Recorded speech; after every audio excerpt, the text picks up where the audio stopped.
Can you imagine spending hundreds of dollars on the latest iPhone only to find out its biggest feature isn't even ready? That's exactly what's happening with the iPhone 16. Apple promised a groundbreaking AI experience called Apple Intelligence, but users are still waiting.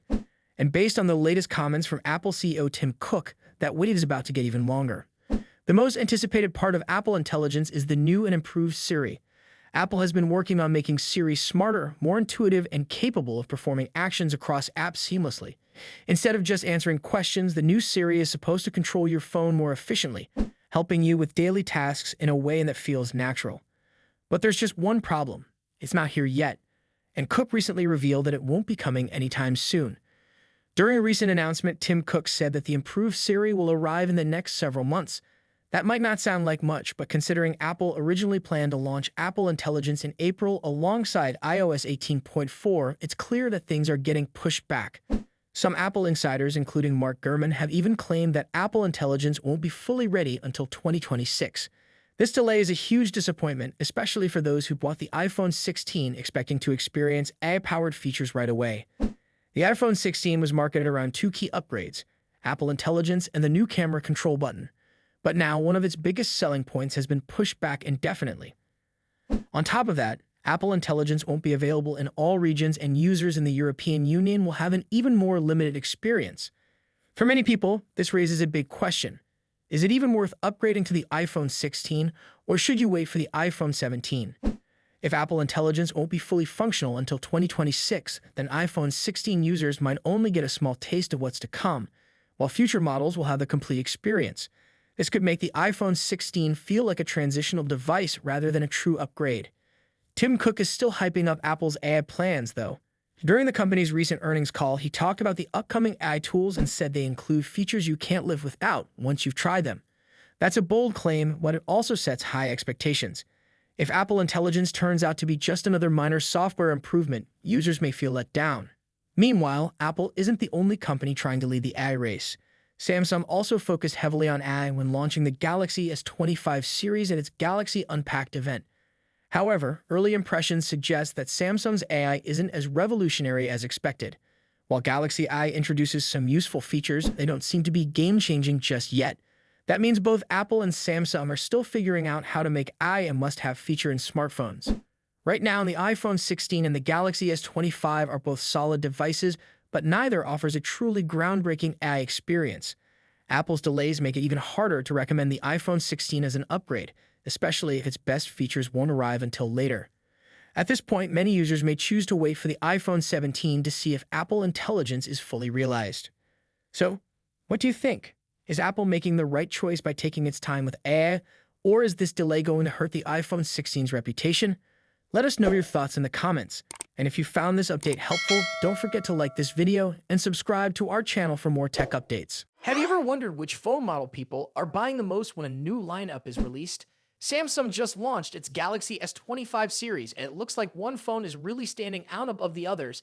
In this video, we're going to talk about which Galaxy S25 model is getting the most attention and how it's doing in the market.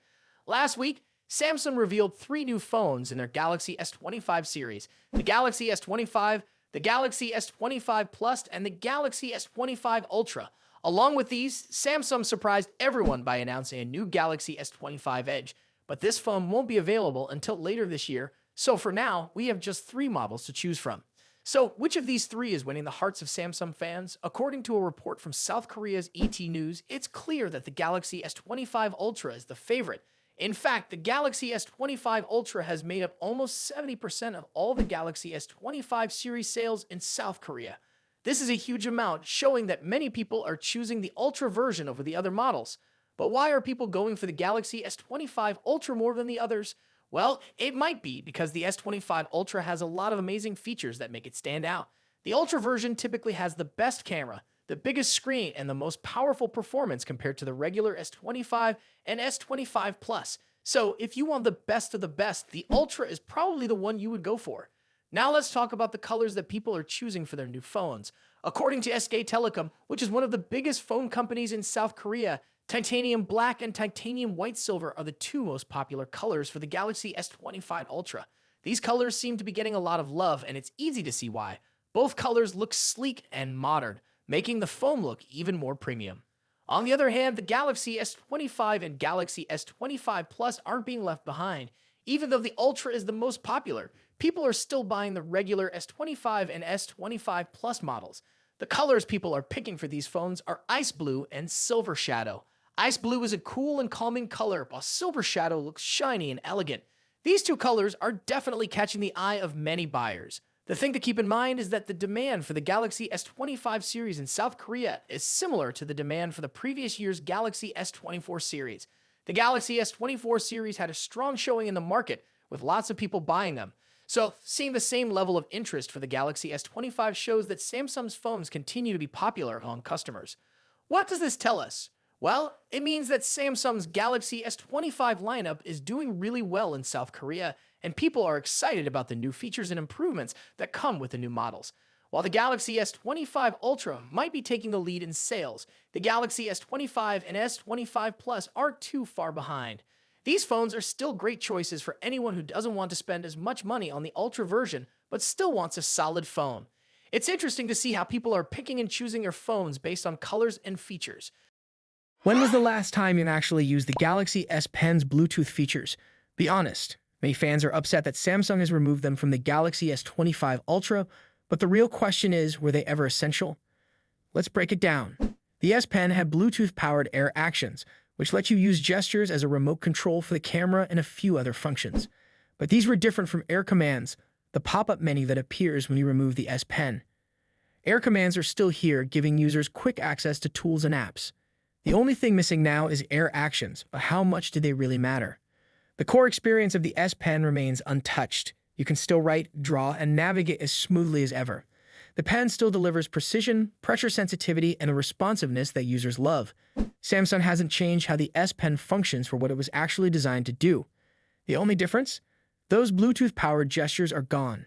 And here's why Samsung made this decision. It was barely being used.